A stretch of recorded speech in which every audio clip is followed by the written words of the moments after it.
રામ રામ ડાયરાને. તો કેમ છો મિત્રો? બધા મજામાં જશો? તો કાલે આપણે ઘરે સીસીટીવી કેમેરાનું ફિટિંગ પૂરું થઈ ગયું છે. અત્યારે 4 વાગવા આવ્યા છે અને તડકો કેવો છે જો. હવે તમે ચાલો હું સીસીટીવી કેમેરાનું શૂટિંગ બતાવું કે ટીવીમાં કેવી રીતે ચાલુ છે, ક્યાં ક્યાં કેમેરા લગાવ્યા છે. અમારા ઘરની છત છે અને અમારા ઘરની પાછળની જે શેરી છે ત્યાં એક કેમેરો લગાવવામાં આવ્યો છે. હવે આ અમારા ઘરની મેઇન એન્ટ્રન્સ છે.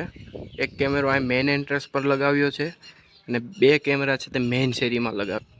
જો આ અમારા ઘરની શેરી છે, આ આપણી ગાડી છે, આ એક્ટિવા, આ આપણી બીજી ગાડી છે.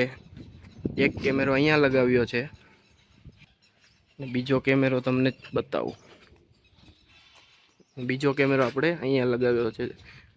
તો જોવા અમારા ઘરની મેઇન ટીવી છે, આમાં જ અમે કેમેરાનું બધું કનેક્શન આપી દીધું છે. તો અહીંયાથી આપણે જોઈ શકીએ. જોવા મારી વાલી રસોડામાં ચા બનાવે છે ને ચા બનાવતા પણ રીલ અને જેઠિયા તો ચાલુ જ હોય મોબાઈલમાં.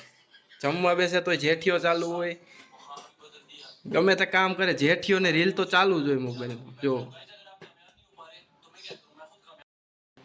તમને બધાને વિચાર એ આવતો હશે કે ઘરમાં આટલા બધા સીસીટીવી કેમેરા, 4 સીસીટીવી કેમેરાના લગાવવાનું કારણ શું? તો ભાઈ અમારે ગાડીઓ છે માર્કેટ યાર્ડમાં ચાલે છે, ગોંડલ માર્કેટ યાર્ડમાં. ક્યારેક ભરીને લઈને જવાનું હોય ત્યારે સાંજે જવાનું થાય, ગાડી સવારની ભરેલી પડી હોય તો એને ભરીને રાખેલી હોય ઘર પાસે, તો ઘર પાસેથી એમાં કોઈ સામાન ના લઈ જાય, કંઈક થાય તો કંઈક ખબર પડે કેમેરામાં જોઈને, એટલા માટે લગાવવામાં આવ્યા છે.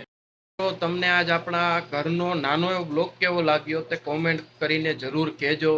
જો બ્લોગ ગમ્યો હોય તો લાઈક કરી દેજો અને સબસ્ક્રાઈબ કરવાનું પણ ભૂલતા નહીં. મિત્રો આપણે મળીએ આપણા આગળના નવા બ્લોગમાં. ત્યાં સુધી મારા બધાને જય શ્રી કૃષ્ણ.